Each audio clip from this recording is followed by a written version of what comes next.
Barbudo, barbudo! Fred Flintstone no teu canal! Tu tá dando uma de jovem nerd, camarada? Pois é, camarada! O camarada Léo, lá da Fred Haas, andou reclamando com a gente que o canal ficou muito complexo. E aí a gente resolveu voltar com Max para principiantes, que aliás era uma ideia do camarada Jeff. A gente está vindo com o episódio de hoje para tentar explicar essa tal de invenção das tradições que a gente falou na semana passada. Segue a gente que você vai entender.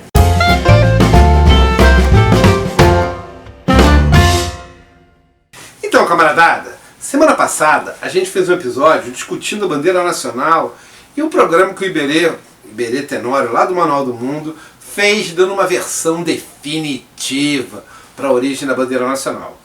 A gente deu uma outra, à luz da tese do camarada Eric Hobsbawm. Na visão de parte dos marxistas-leninistas, a gente pode dizer que Eric Hobsbawm é um eurocomunista. E na visão da galera fascistoide, um marxista cultural. Mas é um dos camaradas que seguiu a vertente marxista da Europa, que era diferente da versão marxista-leninista, a versão ocidental do marxismo. E Eric Hobsbawm tem uma obra chamada A Invenção das Tradições, na qual ele abre uma possibilidade de interpretação, uma chave de interpretação para a gente entender qual é o significado das tradições e por que elas foram inventadas. O nosso canal fez uma avaliação da história da bandeira brasileira à luz da tese de Hobsbawm e demos uma interpretação um tanto quanto diferente da camarada Iberê deu. Mas o camarada Léo, lá da Fred Haas, pediu para a gente falar sobre essas questões de um modo um pouco mais simples. Então a gente vai experimentar no Marx para Principiantes dessa semana falar sobre a mesma questão, mas em cima de um desenho animado. O desenho animado dos Flintstones, Fred Flintstones. Camarada Léo, deixa eu contar uma coisa para você. A televisão, quando surgiu nos Estados Unidos, ela deu uma pancada, mas uma senhora pancada na indústria cinematográfica. Conforme se vendiam mais aparelhos televisores nos Estados Unidos, diminuía a receita dos grandes estúdios com o cinema. E isso foi um problema para a animação. Chegou-se a pensar que ia se acabar os desenhos animados. Porque durante a era de ouro ali do cinema, quem deu diretriz para o cinema de animação foi um americano, um burguês americano chamado Walt Disney. E na versão do Disney, os desenhos animados eles eram cinematoscopiados, ou seja, eles faziam quadro a quadro o desenho como se fosse uma imitação da realidade.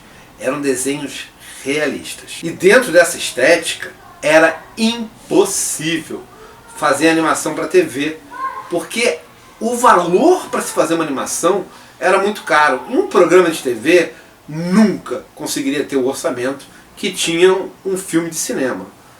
E como o cinema entrou em crise, porque as pessoas pararam de ir ao cinema para ver TV, que era mais barato, acabou tendo uma baita crise e houve um tempo que se pensou que o cinema de animação ia acabar. Mas teve dois camaradas que eram do cinema de animação, dois camaradas mais recentes, modernos, Joseph Barbera e Willie Hanna, que tinham ganhado alguns Oscars pelos filmes que eles fizeram com uma dupla de gato e rato, que você talvez conheça, chamada Tom e Jerry, ali nos anos 40, que se propôs a fazer uma estética diferente para a TV.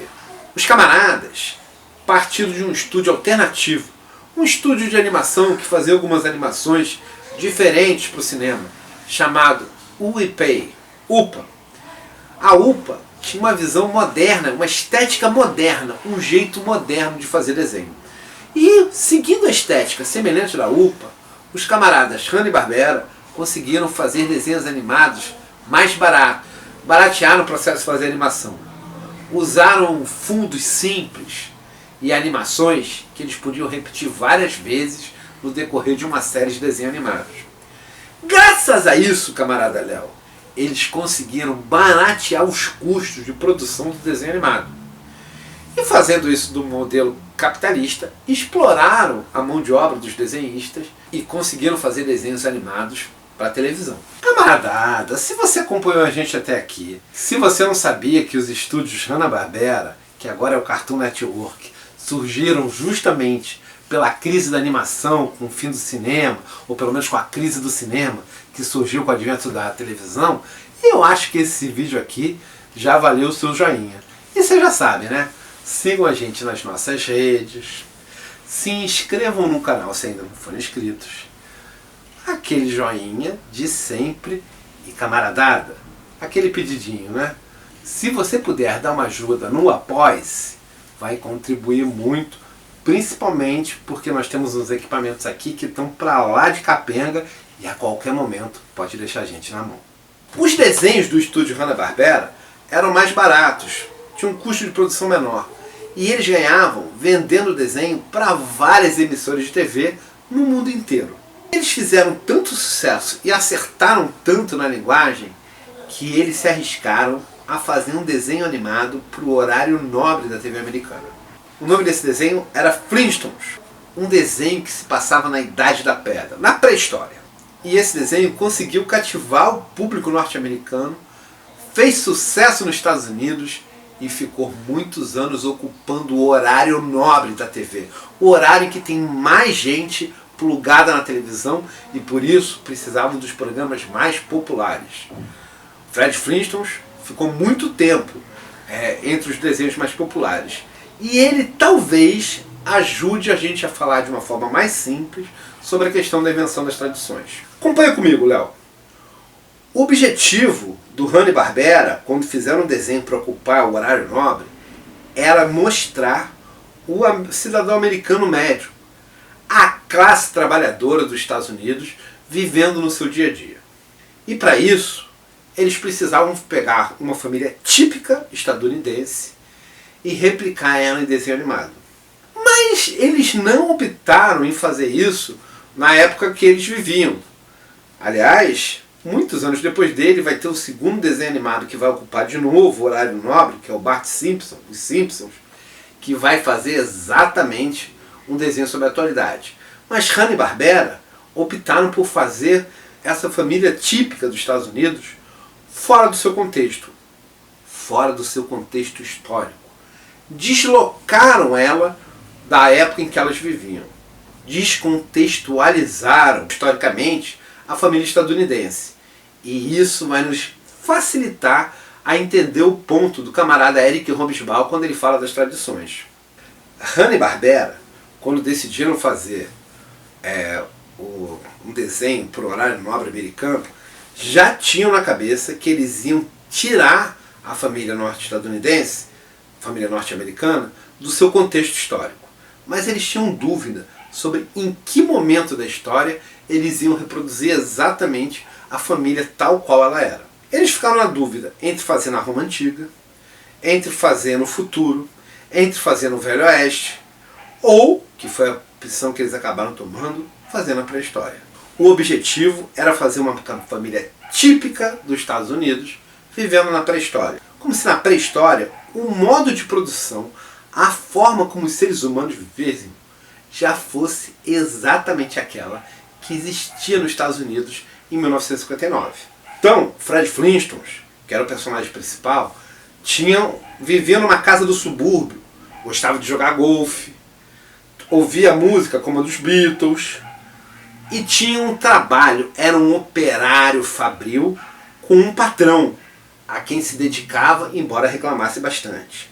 E vivia brigando com seu vizinho do lado, Barney Rubble, que apesar de viverem na briga nas turras, eram os melhores amigos. Então, Léo, preste atenção numa coisa.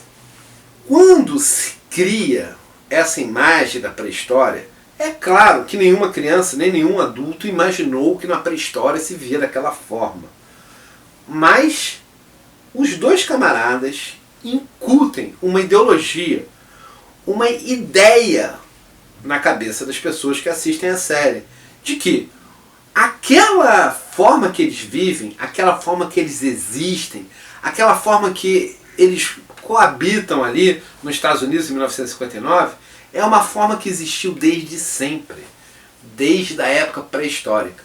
Mesmo sendo uma brincadeira, mesmo as pessoas sabendo que aquilo ali era uma licença poética, os camaradas, quando assistiam aquilo, sentiam o ego massageado por saber que estavam no mundo que era o máximo de potencial que ele tinha e que era inexorável, que todos os camaradas que assistiam ali o Fred Flintstone iam ter que viver as turras com seus vizinhos e, sobretudo, sob o jugo do seu patrão, que sempre tentava explorar eles e que isso era uma forma normal de se viver.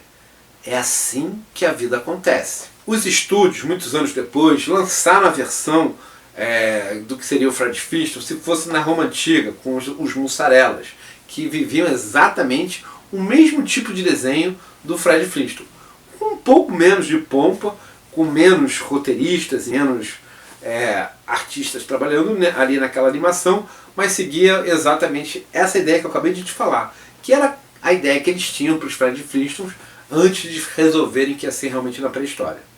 E pouco depois lançaram também a mesma família no futuro, os Jetsons, que era a mesma ideia.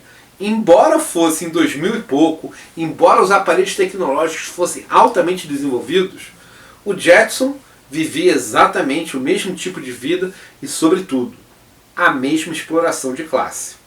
Isso que os estúdios do Hanna-Barbera fizeram com o desenho do Fred Flintstone, fizeram com o desenho do Jetsons, fizeram com o desenho dos mussarelas, dando a gente a sensação de que sempre houve a exploração da burguesia sobre a classe trabalhadora, que isso é uma coisa que faz parte, naturalizar essa exploração como seja uma coisa inexorável, uma coisa da qual a gente não pode escapar, uma coisa que é o natural, que é como a gente nasce, como a gente se faz.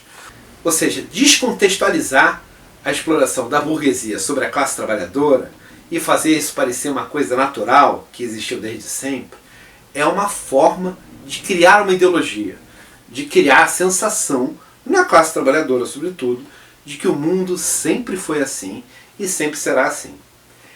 Essa é a essência da invenção das tradições que o camarada Hobsbawm utiliza nesse livro e que a gente falou no filme do Iberê que a gente lançou na semana passada. Então, Léo, eu espero que com esse novo vídeo a gente possa ter entendido um pouco melhor o conceito do Hobsbawm e quem sabe a gente consiga ver as enganações que a burguesia tenta fazer da gente, tentando naturalizar relações que são feitas por um contexto histórico, de uma relação de exploração que foi construída e que de natural não tem nada. Camaradas, até a vitória! Sempre!